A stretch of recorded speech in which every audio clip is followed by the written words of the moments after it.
Olá, como vai? Eu me chamo Anderson Lopes e você está ouvindo agora o Rolê Digital. Seja muito bem-vinda, muito bem-vindo. O Rolê Digital é um projeto experimental de podcast realizado pelo curso de pós-graduação em mídias digitais do Senac Lapa Cipião.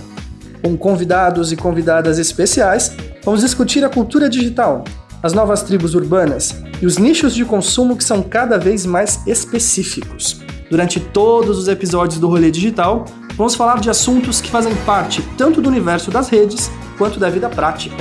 No segundo episódio do nosso podcast, o tema principal do bate-papo é a cultura drag. E eu faço uma pergunta muito séria para vocês. Chantay you stay ou sashay away? Se você não tem a mínima ideia de onde vem essa expressão e não sabe o que ela significa, fique tranquilo. A discussão de hoje é justamente sobre drag queens e esse mundo riquíssimo da cultura drag.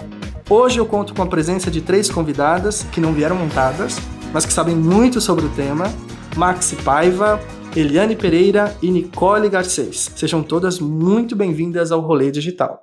Maxi, se apresenta pra gente? Bom, eu me chamo Maxi Paiva, eu estudei Relações Públicas, me formei em 2017, trabalho em uma agência de Relações Públicas e hoje estou fazendo uma pós em mídias digitais para poder me atualizar. Ótimo. Nossa outra convidada, Eliane Pereira. Quem é você no rolê, Eliane? Bom, eu sou jornalista, eu trabalhei muitos anos cobrindo a área de negócios e marketing e eu tenho um interesse especial sobre assuntos relativos a novas tecnologias e novas formas de expressão. Então, nada mais lógico do que vir fazer um curso de mídias digitais. Perfeito. E por fim, mas não menos importante, Nicole Garcês. Fala um pouquinho pra gente sobre você, Nicole. Boa tarde, Anderson. Meu nome é Nicole, eu sou formada em publicidade e propaganda.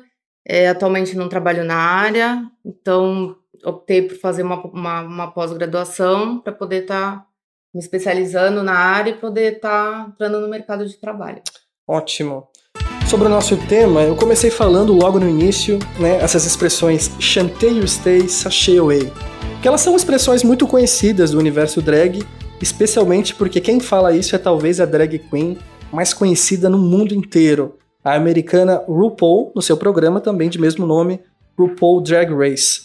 Mas o que eu queria discutir com vocês, na realidade, é o seguinte: o contexto de surgimento da cultura drag, ele sempre foi mainstream? Sempre se falou dele? Ele é conhecido, reverenciado na sociedade? Como foi que surgiu isso?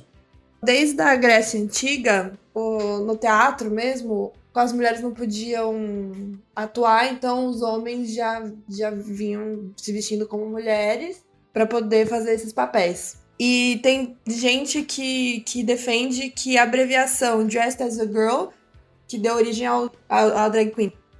E também na época de Shakespeare e tudo mais. E aí o conceito mesmo de drag queen, ele surgiu nos Estados Unidos, e está ligado à cultura LGBT. Então os homens gays encontraram um jeito de fazer essas performances super produzidas, bem divertidas, bem coloridas, que eles se vestem como mulheres, mas daquele jeito bem mais exuberante, de um jeito mais chamativo, bem mais divertido, né? Então a gente apoia isso, de que veio surgindo meio que da Grécia Antiga, e aí foi vindo, veio junto com o movimento LGBT e hoje é bem conhecido, que a gente conhece hoje. A gente até acredita que não seja mais um nicho tão pequeno, porque a gente vê até pela parada gay, o movimento enorme que dá aqui em São Paulo, por exemplo. Não é um nicho tão subterrâneo mais hoje. Sim, e o interessante é pensar que você vinculou, a parada do orgulho LGBT aqui em São Paulo, mas não necessariamente a pessoa, um rapaz, precisa ser gay para fazer drag, né? A gente tem várias vertentes da cultura drag. Que vertentes são essas que a gente poderia discutir um pouco? Nós temos dois perfis, né? No caso, o low camp, né? Que é aquele drag king que é mais discreto, né? Em relação ao figurino. E o high camp, que é aquele que é mais espalhafatoso, que é aquele perfil de drag que tem roupas mais coloridas, né? Mais espalhafatosas. E no caso das referências, assim, Como filme, nós temos o filme A Priscila Rainha do Deserto, que conta... Nossa, muito conhecido, que conta a história de 3 drag queens que fazem uma viagem, né? E até tem, no caso, um ônibus, né? Um ônibus que até tem um símbolo, né? Um sapato em cima. E aí, no caso, né? São 3 drag queens que realizam essa viagem. Como reality show, nós temos o RuPaul Drag Race, que é um reality show que também tem drag queens, né, que se fantasiam. E que é conhecido bastante aqui no Brasil também, bastante. Né? E na verdade esse RuPaul, né, que é o apresentador, ele é conhecido mundialmente, né, ele é referência, né, para esse público. E aí, no caso, como eu estava falando do filme A Priscila Rainha do Deserto, até tem umas informações para passar, que ele é um filme que fez tanto sucesso que ele arrecadou $30 milhões e até ganhou o Oscar como melhor figurino, né?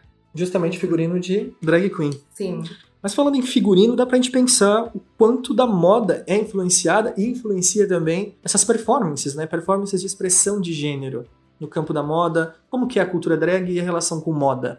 Bom, antes de responder, eu só queria lembrar que no final dos anos 70, a gente teve a Gala das Loucas também, que foi um filme referência, bem quando o movimento drag queen começava a ser um pouco mais conhecido. É um filme que também, na época, fez sucesso, depois teve uma refilmagem, e é sobre um casal homossexual. Um deles é dono de uma boate, a outra é a estrela da boate, e se veste, se monta, é uma drag queen icônica, muito legal. Em termos de moda, cultura...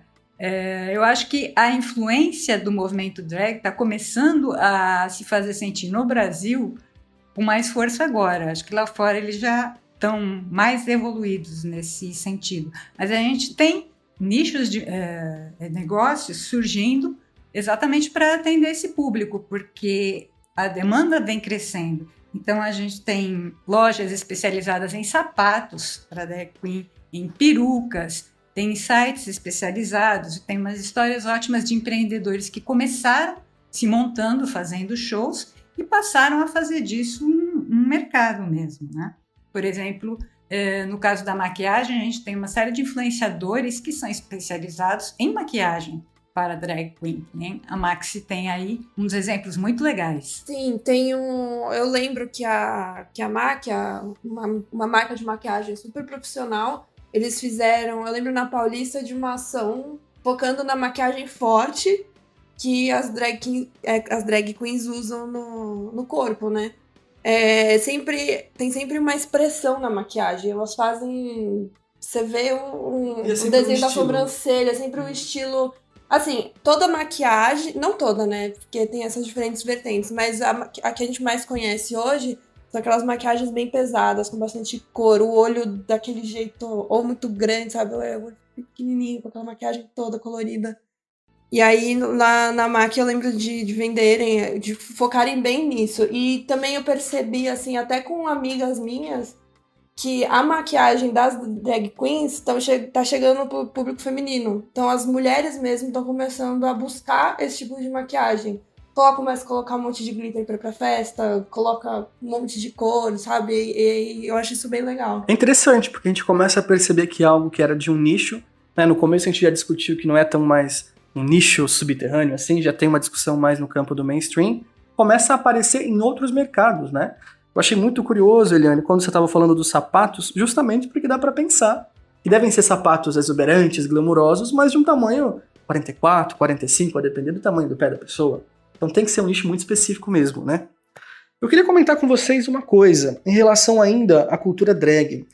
No caso mesmo da cultura drag no Brasil, que dados a gente tem sobre isso? Bom, não existem estudos socioeconômicos sobre isso, então não dá para saber quanto isso movimenta economicamente, mas você tem uma série de mercados, ou melhor, de segmentos que atendem a esse público. Como a gente falou, maquiagem, vestuário, eles estão na publicidade, na arte, é um pessoal muito acostumado a fazer show, então tem toda uma indústria de shows que se movimenta em torno disso. E agora, como a gente falou, eles estão virando mainstream mesmo, né? Quando você tem uma Nanny People estrelando uma novela das 9 da Globo, é porque a coisa já tem um volume, tem uma massa crítica que realmente começa a aparecer. E a gente tem várias drag queens brasileiras que fazem sucesso. Temos Paulette Pink, Márcia Pantera, Cindy Babado, mais antigas, Isabelita dos Patins. Então, a gente tem aí todo um universo grande de coisas acontecendo, mesmo que a gente não esteja ciente todos os dias, mas se você parar para olhar, você vai achar. E o curioso é que por mais que você possa não gostar ou não é acostumado a ver shows de cultura drag, de alguma forma, se você estiver na rede, memes ou qualquer outra coisa vinculada a essa cultura te afeta, não é? Isso é muito interessante. É o caso do Sasha Way e Chantal Stay, né? Virou uma brincadeira, digamos assim. Exato. Uma coisa que eu queria perguntar para vocês, que é uma curiosidade minha, que no início a gente comentou que não necessariamente é drag queen, já que é uma lógica de expressão de gênero, não é uma identidade de gênero, não é uma orientação sexual, podem existir qualquer tipo de pessoa fazendo esse tipo de arte, né? Vocês falaram que existe um tipo específico chamado de drag king. Como é isso? É o que o nome diz, né? A mulher que se veste de homem. Eu ia dizer o inverso, mas enfim, é o outro lado da moeda da drag queen. Apesar de não ser necessariamente uma classe tão grande quanto as da drag queen, ela também já começa a aparecer e exige um investimento pesado em fita para amarrar os seios, em sobrancelhas falsas, em maquiagem pesada, em pelos falsos, enfim.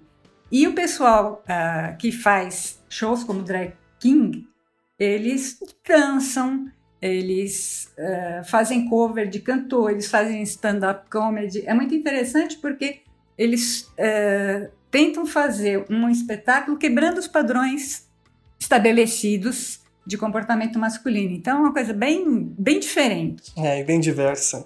Gente, a conversa tá maravilhosa, muitos babados do universo drag, mas a gente tá chegando ao fim do nosso segundo episódio do podcast Rolê Digital. Mais uma vez, Eliane, Nicole, Max, meu muito obrigado por vocês enriquecerem ainda mais esse debate, um assunto tão interessante e tão informativo.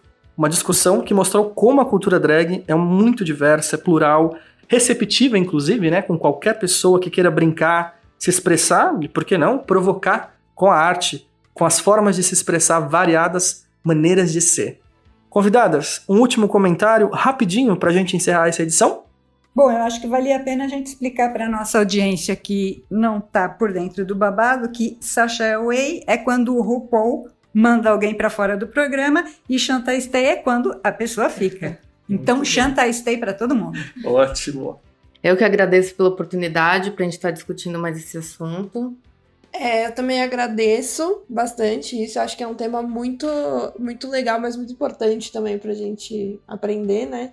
Pra gente entender que existem diferentes movimentos acontecendo nesse mundo tão grande, pra gente sair um pouquinho da nossa bolha. Exato. Não só em termos mesmos de respeito, tolerância, diversidade, mas como mercado, como público. A quem está nos ouvindo, agradeço muito a sua companhia, a sua atenção aí do outro lado. E já aproveito para convidar. Semana que vem mais um episódio do Rolê Digital, o podcast que fala sobre consumo, redes sociais, internet e tudo que envolve essa loucura que é a vida digital. Tchau, tchau e até a próxima.